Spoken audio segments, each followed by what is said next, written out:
All right, so let's move to this story now. And fresh from an inquiry that vindicated the South African government's claims that no weapons were loaded onto the Lady R in December last year, it now seems our Department of Defence is running out of money. Defence expert Darren Olivier says for the past 7 years, the department has overspent on salaries and is now facing massive budget cuts. He also makes the point that our country is spending 3 times more on VIP protection than on our entire combat air capability. Darren Olivier is the director of the African Defence Review and he joins us now. Darren, thank you so much for joining us. Why is our Department of Defence running out of money? Sure. So there's a couple of reasons. The first reason is that there's been much greater use of reserve force employees than would normally be the case. And reservists have been called up for a variety of unplanned events, things like helping to guard ESCOM sites, having to support the police more frequently, having to do more border patrol because of shortages elsewhere. So effectively, the biggest item for overspend has been overspending on reserve force mandates. The other thing, of course, is that the SANDF is still larger than what Treasury says it should be. So there's been a requirement to downsize the SANDF over the last 5 years. That's been quite difficult. There's been a mechanism called the Mobility Exit Mechanism, MEM, that they've attempted to use to try and downsize the force. But the issue is that it hasn't been taken up enough by perhaps the areas of the force that should be downsized, whereas a number of those who tried to use it were in very critical roles. So there were a number of MEMs that were denied for people who were open to leaving, were considered to be in crucial roles. The issue of the SANDF in general is that you don't just have regular employees. Every employee has a post.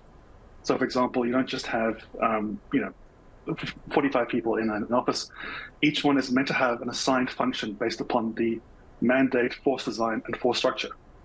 So it's really difficult to try and downsize the SANDF by personnel only without also downsizing the missions it's required to do, the capabilities it still has, the number of bases it has, for example, and the requirement, basically all the requirements are still meant to meet. So what we have is a complete mismatch here between what government and the public demand of the SANDF, things like going out and helping with crime fighting, helping with ESCOM, and of course the amount of funding that's actually available for it. And that shortfall you're now seeing predominantly in the salary budget, which is becoming completely unaffordable for the SANDF. I mean, this year there's going to be a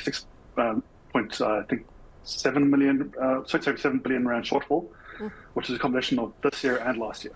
And then you make a point that we are spending 3 times more on VIP protection than we are on our air capability, our Hawks, Gripens, Royfox.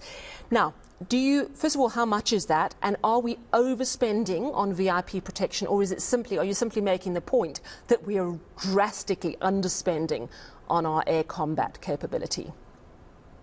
Look, if you combine both mobile and static VIP protection, the total figure comes to about 3.4 billion rand.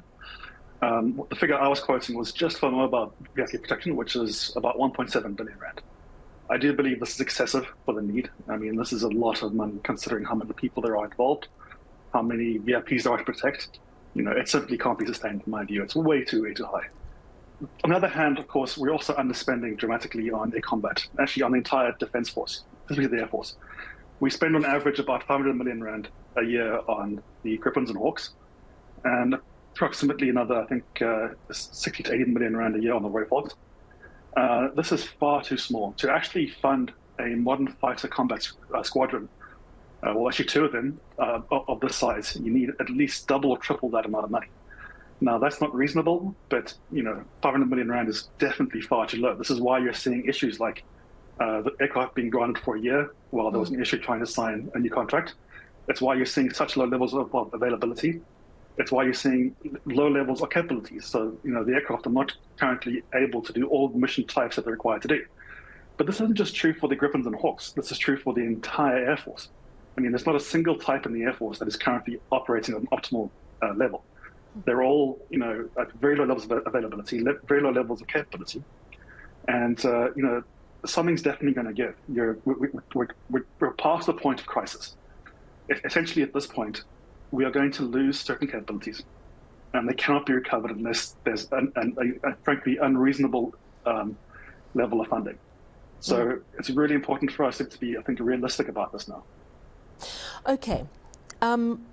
What arms do we still export? I mean, that's one way of making money. Are we exporting a significant amount of arms still?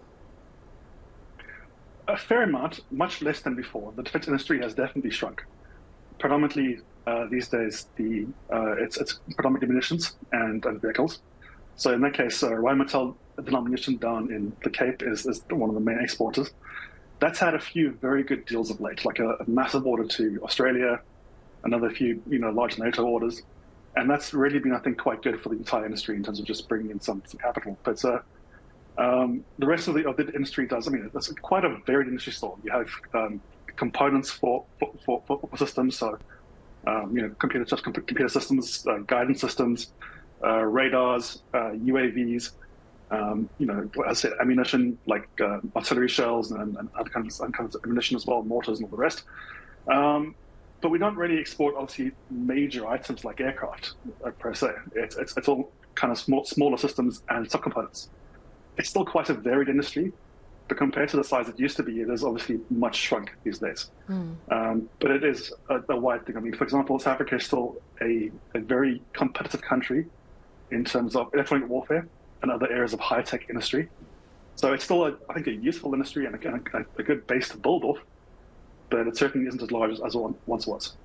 You mentioned components, and my ears pricked up because, of course, last week the executive summary of the Lady R report came out, and that report found that there was no evidence to suggest that our government, or anyone else for that matter, had put arms onto that ship bound for Russia.